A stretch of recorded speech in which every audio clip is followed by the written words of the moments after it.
seeing that I'm kind of taking this off track, I want to bring it back because Deborah is our special guest today, and I want to hand this over to you. Thank you for being here, by the way, and I'm just going to leave it with you, Deborah. You do your thing. When you say that, I say, Deborah, please tell us, who is the Dracontis connection? All right. So I'm an intuitive energy healer, but the healings that I do, they're multidimensional. So I am trained in energy healings like, Reiki, Seisham, Karuna Keys. I've done crystals, etc. But I'm also a trained sound healer, a Tibetan singing bowl practitioner, and a gong master practitioner. So very much into sound. So between the energy and sound, I'm also like working with light, like the light body swords, color, etc. So really what we're doing is vibrational medicine.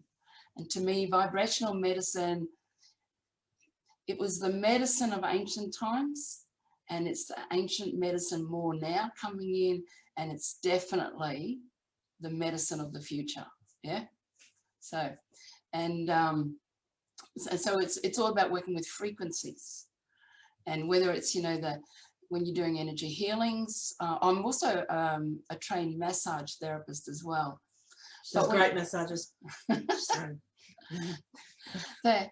So, but if you can appreciate, the body's made of energy and sound.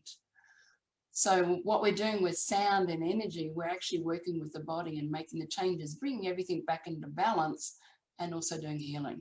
Yeah. So yeah. So I do, and I work on a multidimensional level.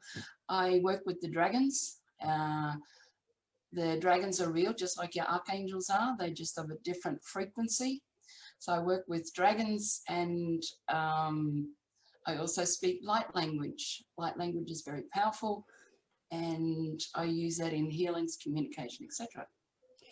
Deb, I was just going to say, I'm really kind of excited here, and I'm trying to contain it all.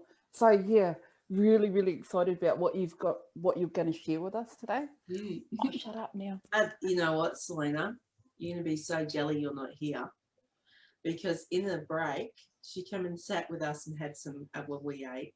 You didn't eat any food. Anyway, you know what I'm like. She actually refused food here. But she hadn't been here long enough to be hungry, I suppose. But she looked at Bruce and said, oh, your leg. And she gave him a very short, quick healing, which involved laying of hands and a bit of light language, which to the uninitiated does sound a little unusual. But Bruce is used to the little unusual, as we all know. Yeah. And he sat there, he's like, well, it doesn't really feel that much different. I'd have to stand up, oh, yeah, no, that feels okay. And then he stood up and genuinely stood up and went, wow, that's weird. It feels so much better. Nice. So that was an experiential one, and then Deb can go on to explaining what light language is and send a coded message as well. Actually, that was a bit of a quickie healing, wasn't it? It was. You kept saying quickie. We do like quickies. Yeah, well, quickies can be very satisfying. Yeah. Sorry, I know it's for the general public. Is this a family show? It is a family show. Well, all these chocolates, quicks. So light language. I'm not sure if everyone's heard of light language before or not. It is a galactic language, cosmic language, and it's channeled. There are more light languages, if you like, than what there are earth languages. Earth languages are what I call translational languages. So in other words, I'm sitting here beside my beautiful friend, Rachel. I say it in English. Now, if I had someone here to translate it into German, Russian, Siberian, whatever, Italian, they would translate it pretty well word for word into that language. And if you understood that language, you'd know exactly what I said. Galactic languages don't work that way, or light languages. It's all about codes and frequencies. It's about we're connecting with your soul. We're talking directly to your soul. Your soul will feel it like a form of familiarity, it's familiar with this language, if you like. This language is all about frequencies and codes. So it's a feeling language, a heart language. And when we speak it, it goes right down into DNA, cellular level, etc.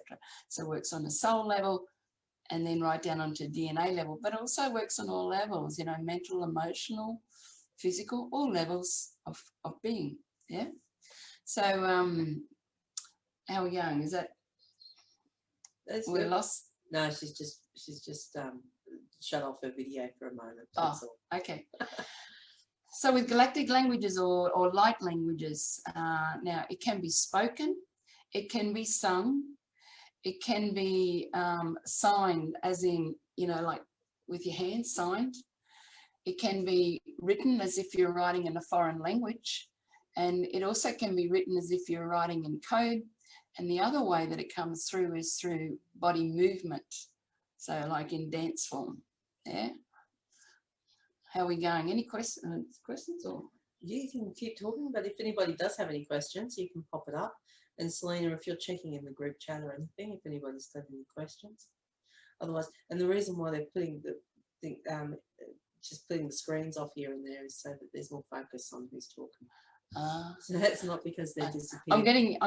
I'm getting used to this technology, so hang in there. That's why Deb's here. I said, come on, Zoom on in, and she's like, oh. So just come on over. Just come on over and sit right next to me. So like with codes, light language codes is like that, or something similar, yeah? So when I speak, I mainly speak an ancient dragon form of language. However, if I say that, sometimes others will come in as well. So an example is Izianahana, Weina, Wartangalele, Shanda, Ene, Warana, is a sort of it is easy to take an is a Shan Yelea. Dana, Corona, Canadetando is Anna Coran is in a Kutushishana. Oh, eh? So, and how you feel it, like it's me that's speaking it, you're all hearing it, but the way you receive that message can vary from one person to the next. It's like it's quite unique.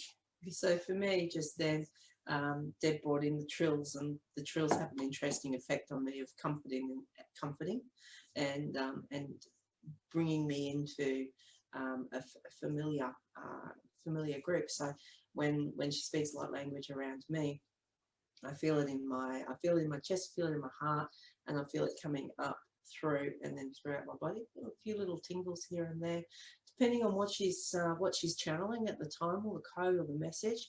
So with that one, I just felt very very relaxed, very calm, like I was in a beautiful meadow with beauty around me, and just really.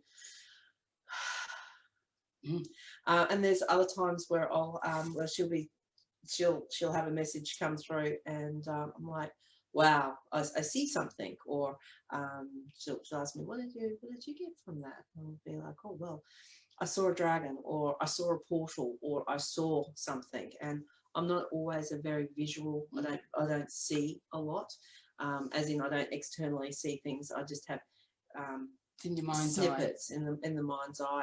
And I see Taki writing stuff over there, because she's a journaling written person. So I dare say, and focusing on light language like that, she possibly, and you can correct me if I'm wrong there, because you're on mute and busy writing, but probably sees and senses words, because that's her communication, the way she communicates. Would that be right, Taki?